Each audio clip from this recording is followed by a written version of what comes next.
14 సంవత్సరాలు ముఖ్యమంత్రిగా ఉన్న చంద్రబాబు నాయుడు గారు ప్రజలకి నేను ఇది చేశాను అని చెప్పుకోవడానికి కూడా ఇదిగో ఈ పథకం అంటూ ఉంది, ప్రజలకి ఈ పథకం పెట్టి నేను ప్రజలకి న్యాయం చేశాను అని చెప్పుకోవడానికి ఏమన్నా ఉందా?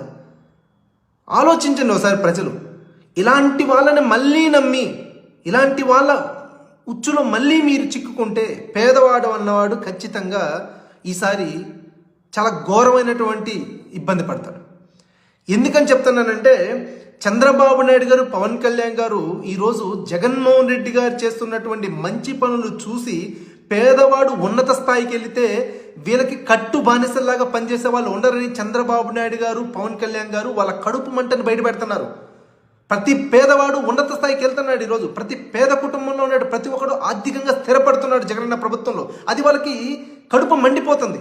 పేదవాళ్ళందరూ కాస్తో కూస్తో డబ్బు సంపాదించుకుంటే జగన్మోహన్ రెడ్డి గారు ప్రభుత్వం సాయం చేస్తే వాళ్ళు ఆర్థికంగా కాస్తో కూస్తో ఉన్నత స్థాయికి వెళితే మా అభిమానులు ఎవరు ఉంటారు, మా సినిమాలు ఎవరు చూస్తారు, మా కోసం మెల్ల ఎవరు ఇక్కుంటారు, మా కోసం మా అన్న అని చెప్పి ఎవడు తైతక్కలాడతారని చెప్పి మిమ్మల్ని మీ బతుకులను నాశనం చేయడం కోసం ఇలాంటి గుంట నక్కలు తయారయ్యాయి.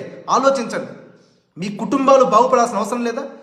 ప్రతి అణగారిన వర్గాన్ని, ప్రతి ఒక్కరిని, ప్రతి పేదవాడిని హక్కులు చేర్చుకుని జగన్మోహన్ రెడ్డి గారు నా కుటుంబం అంటున్నాడే. ఒక్కసారి జగనన్న పక్షాన ఉండి ఆలోచించండి. నేను మాత్రమే చెప్తున్నాను.